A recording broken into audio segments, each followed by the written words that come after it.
May kakalikutin ulit tayo, isang printer Epson L3110. So shoutout natin yung para tong elementary school. Bali sila yung may-ari nitong unit na gagawin natin mga kalikot. Kaso lang nakalimutan ko kung ano yung sinabi ni ma'am na problema nito. Pero i-check na lang din natin mamaya mga kalikot.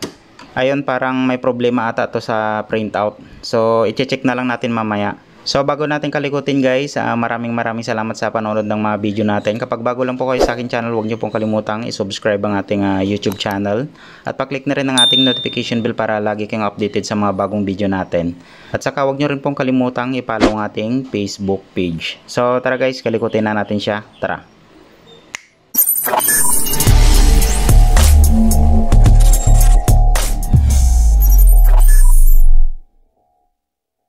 Unang gagawin natin mga kalikot, try muna natin or mag-try muna tayo mag nozzle check para ma-check natin kung ano yung problema nitong printer. Parang naalala ko parang printout yung problema nito. Ayun, nagpiprint siya pero hindi niya nahugot yung ating bond paper. So mukhang may problema rin to sa rubber ng kanyang pickup roller. Tapos syempre hindi niya kinain magpi-paper jam yung ating printer. Magbi-blink siya ng red. Ayan. So ganun na nga yung nangyari. Nagtry ulit tayo nozzle check mga kalikot. Ayan o. Hindi niya talaga nahuhugot yung ating bond paper. So babaklasin muna natin yung printer mga kalikot. Ayan, nagpiprint siya pero walang papel na lumalabas.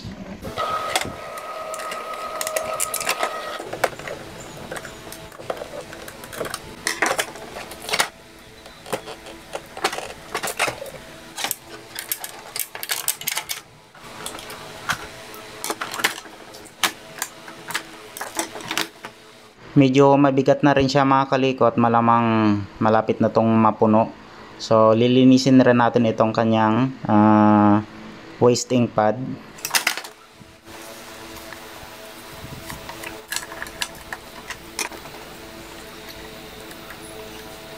Ayun, nakausap natin yung may-ari mga kalikot.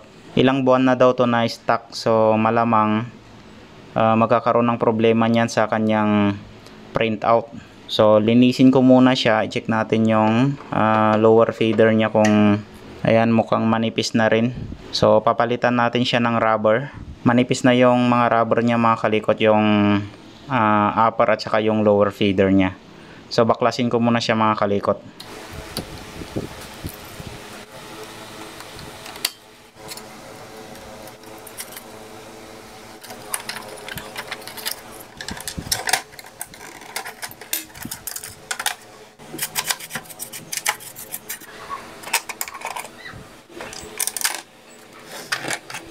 Ito na mga kalikot yung ipapalit nating rubber. Ayan, mas makapal siya. Tapos yung dati niya kasi medyo madulas na. Ayan o. Tapos manipis na rin. Ayan guys o, ang layo ng diferensya. So papalitan natin ng rubber itong mga feeder niya mga kalikot. Yung upper at saka yung lower feeder niya. So may mga video na rin tayo guys kung paano tayo magpalit ng mga rubber sa mga pickup roller mga kalikot. Unahin muna natin dito sa upper na rubber or yung upper feeder nya. Ayan. So dito kasi yan nagkakaroon ng problema mga kalikot to. Yan. So kung wala pa tayong pambili, pwede naman natin ikutin. Kaso nga lang may mga humps na siya. Ayan o. Dito kasi siya tumatama or dito tumatama yung bond paper natin. So madulas na rin siya kaya hindi niya nahuhugot yung ating bond paper. So ito naman yung bago natin. Yan. Lagi ko naman sinasabi sa mga video natin kapag nagkakabit tayo ng ganito, kung anong ikot ng ating mga feeder or pickup roller, i-check nyo mga kalikot yung gaspang ng ating rubber. Kung saan yung magaspang, Yan, katulad nito, ito yung magaspang niya. Kung ano yung ikot ng ating pick-up roller, yung gaspang niya, ganun rin yung ikot niya mga kalikot, para mas madali niyang ma-pick up yung band paper natin kasi magaspang nga siya. Ayan o. So, ganun ang pagkabit ng mga rubber mga kalikot. So, ito yung gaspang niya. Ayan o, magaspang siya. Kahit hindi na natin tanggalin itong upper na feeder niya, pwede naman.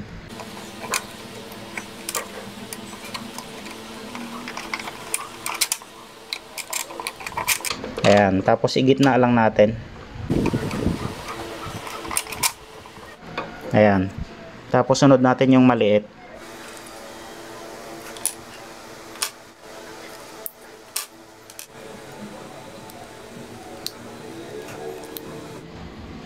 Ayan mga kalikot yung diferensya niya. Tapos ito, hindi na pantay yung pagkabilog niya. So palitan natin siya. So ganun rin kung ano yung ikot nito, pasalubong doon sa kanyang gaspang. Yan, para mas madali niyang ma-pick up yung ating band paper. So ganun lang mga kalikot. Check nyo lang kung paano siya umiikot. Tapos ito, bago natin ikabit, lagyan natin to ng grasa na pang printer din. Yan, may nabibili naman na grasa na ayan o, pang printer talaga. Katulad nito, ito yung magaspang. So pag ganun yung ikot niyan, yan.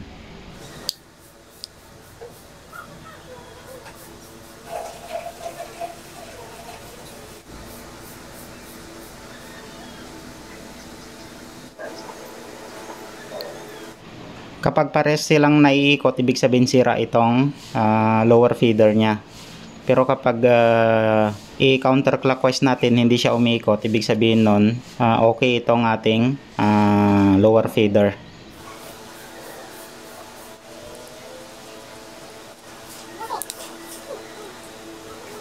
Ikabit na natin. Unahin muna natin na isalpak to doon sa likod. Pero kapag hindi nyo kabisado, pwede nyo naman tingnan doon sa likod. Tapos tulak lang natin.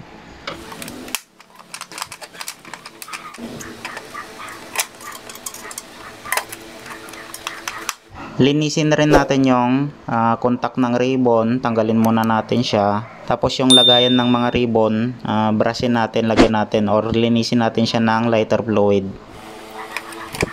habang nakabukas pa siya. Tapos dito sa sensor niya, linisan rin natin ng lighter fluid. Pati dito yung lagayan ng scanner niya, linisan rin natin. Tapos pati dito sa kanyang encoder disc, tapos encoder strip, linisan na rin natin mga kalikot.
Na-assemble na natin siya mga kalikot. Try nga natin mag-print. Magno-nozzle check muna tayo. Check natin yung pattern ng kanyang kulay. So yan guys, pinalitan na natin ng mga rubber yung kanyang pickup roller. Ayan mga kalikot, nahuhugot niya na yung ating band paper. Hindi katulad kanina. So nagpiprint na siya. Tapos nahuhugot niya na rin yung ating band paper. So ayan guys, wala siyang print out. Ayan blanco siya.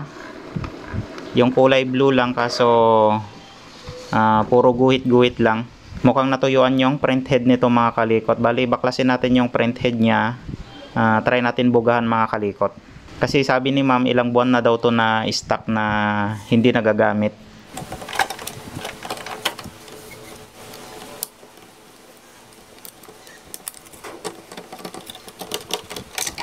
Tapos check natin kung may mga laman yung mga damper niya. So mayroon naman. Mukhang natuyuan na nga yung kanyang print head. So baklasin natin yung kanyang print head mga kalikot.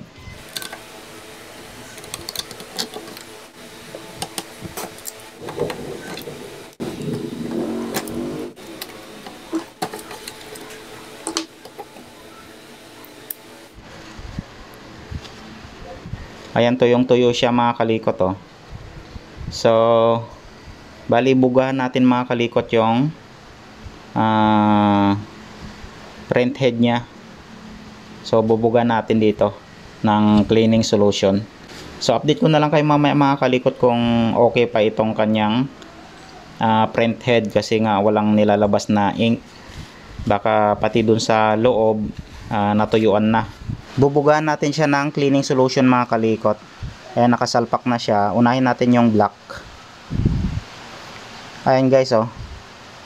Halos ayaw nang lumabas ng black niya. Barado na talaga siya mga kalikot. Ayan oh.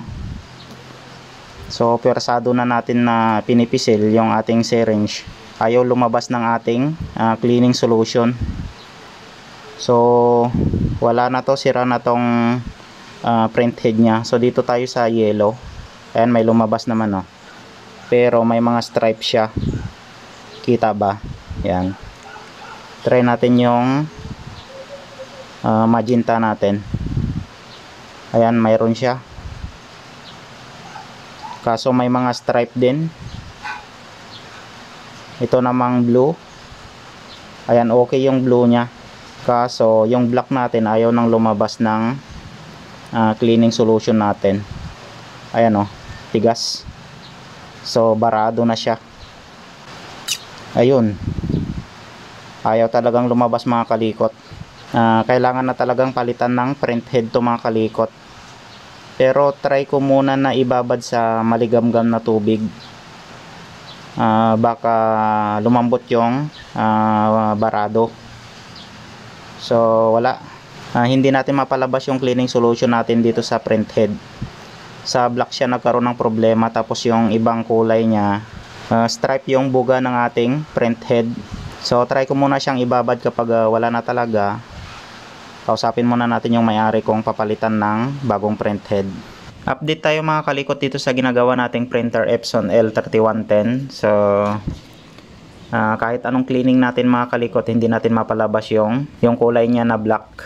Tapos binugan rin natin yung print head niya mga kalikot. So totally talaga na walang lumalabas na cleaning solution natin or color black dun sa kanyang print head. Kung baga barado na talaga, lumalaban. Tapos ito yung na-print niya mga kalikot no. Ayan o. So sagad na yan, nakailang cleaning na tayo. Puro ganyan yung pattern ng kanyang kulay. Tapos ito naman yung print niya. Ayan o. Sobrang lalaki ng hairlines. So may problema sa kanyang print head. Nakausap na rin natin yung may-ari mga kalikot. Bali standby lang muna natin itong printer na to habang hinahanapan natin ng print head mga kalikot. So problema rin ang mahal ng print head, mga 2.5 bata, mga ganon. So pag-ipunan pa daw ng may-ari mga kalikot. Pero i-upload rin natin yung video na to mga kalikot. At least nalaman natin kung ano yung sira ng isang printer. So ganito kapag may problema sa kanyang print head mga kalikot. So i-upload rin natin itong video mga kalikot. Okay, so hanggang dito na lang yung video natin para dito sa ating Epson L3110. So abangan na lang natin kung papabilan ng may-ari ng print head. So maraming salamat guys sa panonood ng mga video natin. Huwag nyo pong kalimutang i-subscribe ang ating YouTube channel. At pa-click na rin ang ating notification bell para lagi kayong updated sa mga bagong video natin mga kalikot. At saka huwag nyo rin pong kalimutang i-follow ang ating Facebook page. So maraming salamat, ingat kayong lahat, and God bless sa ating lahat mga kalikot. Bye bye.